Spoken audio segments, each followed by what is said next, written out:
Maka di sini muncul peranan yang dimainkan oleh kerajaan Mamluk. Kerajaan Mamluk pada waktu itu dipimpin oleh Sultan Qutus. Jadi Sultan Qutus dia sedar dan dia pernah disebut-sebut menyatakan bahawa untuk sesi peperangan ini dia sanggup mengetuai perang dalam berdepan dengan Mongol, dan selepas daripada itu kalau nak turunkan dia pun tak ada masalah.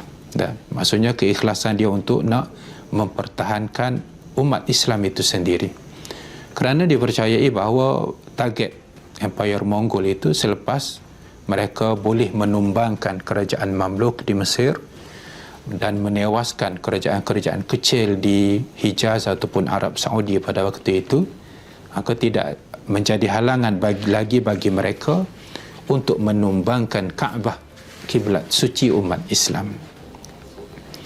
Jadi atas dasar ini Sultan Qutus bangkit, mula bangun, dan dia mempunyai kesedaran untuk berazam menumpaskan Empire Mongol. Maka kerana itu dia mula meniupkan ataupun mengajak rakyatnya berkumpul untuk berpadu tenaga melancarkan gerakan jihad menentang ataupun berperang dengan kerajaan Mongol. Panglima utama dia Baybars lah, Rukunuddin Baybars. Jadi antara kerja yang dilakukan oleh Sultan Qutus ialah dia juga menggerakkan para ulama Islam pada waktu itu. Antaranya Sultanul Ulama Al-Izz bin Abdul Salam, Raja Sultan bagi segala ulama Izz bin Abdul Salam pada waktu itu, meminta nasihat beliau dalam usaha dia untuk meniupkan semangat jihad ini. Maka para ulama khususnya daripada Al-Izz bin Abdul Salam sendiri memberikan semangat, menaikkan semangat rakyat, tentera dan sebagainya untuk bersama-sama dengan Sultan Qutus berperang dengan Empire Mongol pada waktu itu. Dan antara tema yang dibawa oleh Sultan Qutus kepada rakyatnya, pada umat Islam pada waktu itu, ialah wa islamahu, demi Islam. Jihad kita adalah untuk Islam, demi Islam.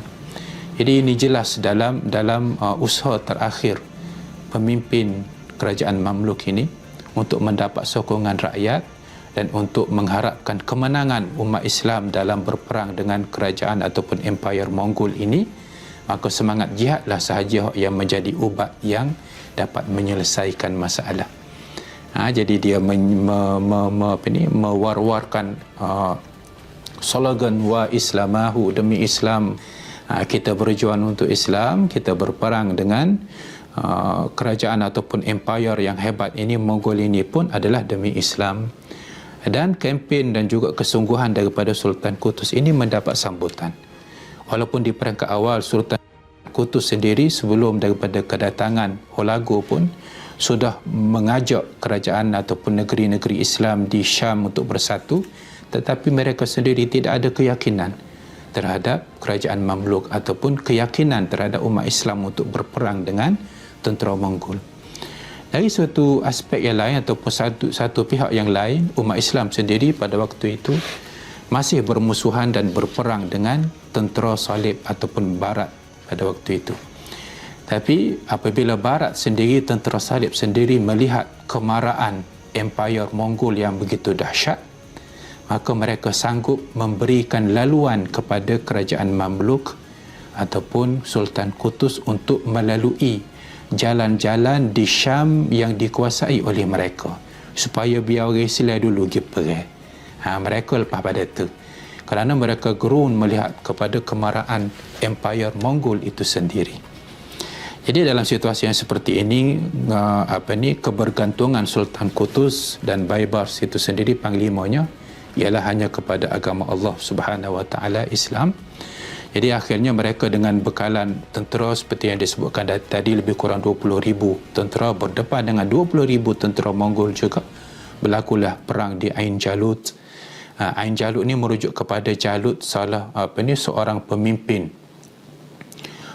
di Palestin yang besar tetapi yang kufur pada waktu itu, yang berdepan dengan Talut daripada orang-orang yang beriman daripada Bani Israel, dan juga Nabi Daud. Nabi Daud sebelah dah. Jadi itu tempat yang merujuk kepada Jalut, Ain Jalut sini. Jadi berlakulah perang. Perang 3 hari dan akhirnya dimenangi oleh tentera Islam. Jadi ini situasi yang sangat, kita kata tragik, yang sangat mendebarkan. Sebab apa? Sebab kalau tentera Islam pun kalah juga pada kali ini, maka sudah tentu Islam sudah tidak ada gapo dah. Empire Mongol dia akan dapat menjarah sepenuhnya umat Islam sehingga ke Mekah sendiri pun. Tak ada kuasa lain dah yang boleh mempertahankan Islam. Tapi takdir Allah Subhanahu Wa Taala, kerajaan Mamluk berjaya menumpaskan dan mengalahkan tentera ataupun empire Mongol ini. Walaupun selepas daripada itu Hulagu Khan sendiri kemudiannya menyerang untuk kali yang seterusnya sebagai membalas dendam terhadap kekalahan mereka sebelum daripada ini, tetapi di waktu itu motivasi umat Islam, tentera Islam sudah tinggi, maka berakhirlah kerajaan ataupun empire kekuasaan empire Mongol pada waktu itu di tangan umat Islam sendiri.